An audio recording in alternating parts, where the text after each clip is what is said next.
My dear friends, welcome back to KS educational.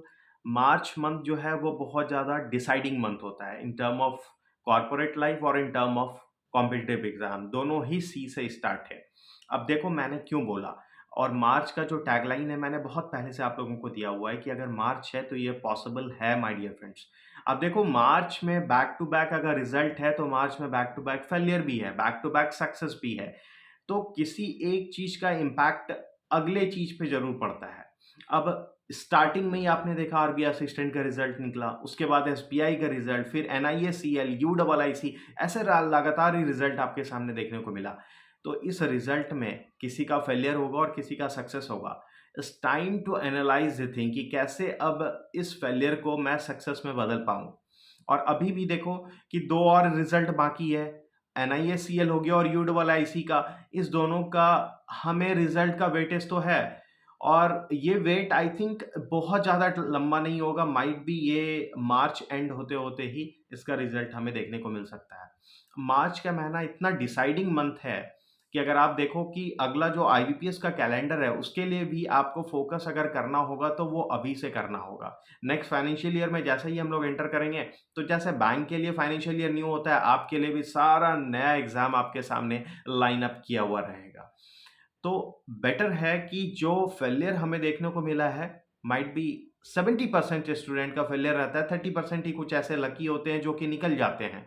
तो 70% क्या करेंगे, 70% एनालाइज ये चीज करेंगे कि आखिर वो लैग कहाँ कर रहे हैं।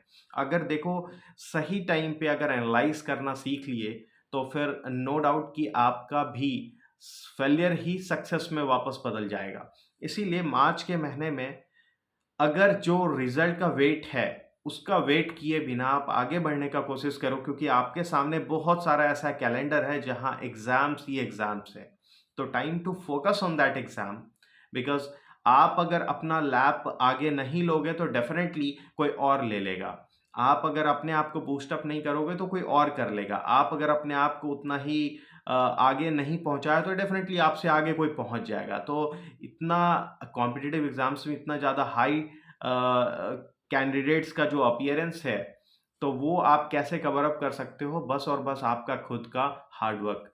अभी हमारे सामने जो मेन रिजल्ट है वो है एसबीआई क्लर्क का, और एसबीआई क्लर्क का रिजल्ट आते ही लगभग 2024 का हर वो एग्जाम का रिजल्ट आपके सामने होगा और हो चुका है। तो time to start for the 2024 exams. और जिस तरीके से कैलेंडर का डेट आपके सामने है एग्जाम बाय एग्जाम का, उसी तरीके से आपका प्रिपरेशन टॉपिक बाय टॉपिक आपके सामने होना चाहिए कि ये टॉपिक आपको अब तक खत्म कर देना चाहिए था, ये टॉपिक अब तक आपको स्टार्ट कर देना चाहिए था।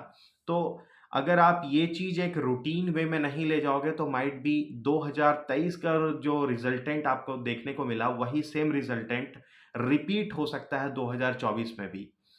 हालाँकि मेरा जो थॉट है वो ये है कि जिस तरीके से बैक टू बैक आपके सामने रिज़ल्ट आ रहा है, उसी तरीके से बैक टू बैक आपके सामने एग्ज़ाम्स होगा 2024 में। और it's time to start for that type of questions what you have seen in the 2023 exams.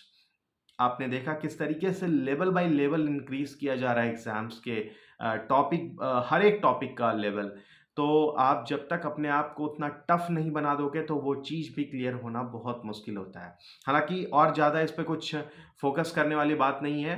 Focus इतना करना है कि 2024 वो आपका होना चाहिए, जो 2024 का एग्ज़ाम्स है उसमें जो एक सीट जो आपके नाम का होना चाहिए। आप जब फाइनल सिलेक्शन का रिज़ल्ट देखें तो उसमें से वो रोल नंबर आपका खुद का होना चाहिए।